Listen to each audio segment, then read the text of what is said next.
Un même droit à l'éducation dans tous les quartiers, dans toutes les régions.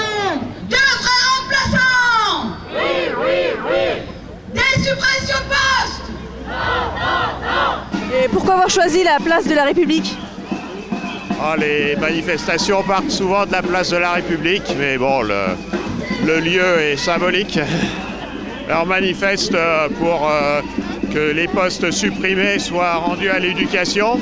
Nous on manifeste parce que c'est le démantèlement des réseaux. Il n'y aura plus de réseaux d'ici quelques temps sur les écoles. Donc partie des RASED. Voilà. Hein? Quels sont les points qui vous font peur dans cette réforme ? La disparition des RASED qui est vraiment essentielle pour les enfants en difficulté, la disparition de la maternelle pour les petites sections également. Darcos recule, on lâche rien, solidarité pour tous les lycéens. Toi aussi tu manifestes ? Bah ouais, moi j'aime bien aller aux manifestations. Alors pourquoi le pingouin ?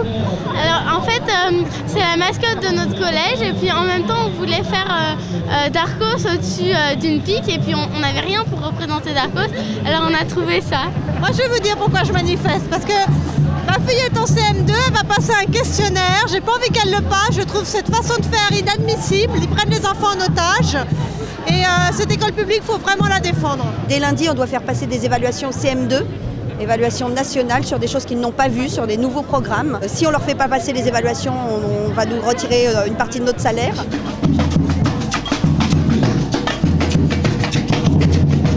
Bonjour monsieur, c'est nous vous arranger dans votre discussion.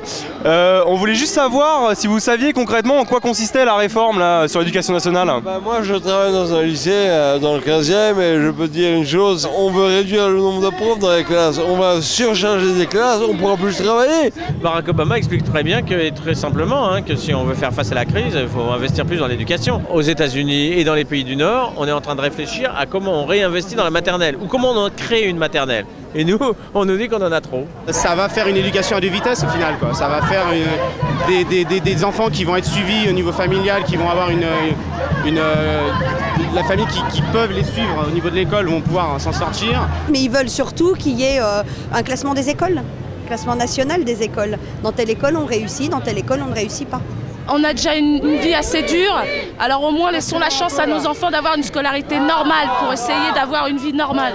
Mais si on empêche les enfants de penser à l'avenir, qu'est-ce que tu veux faire ?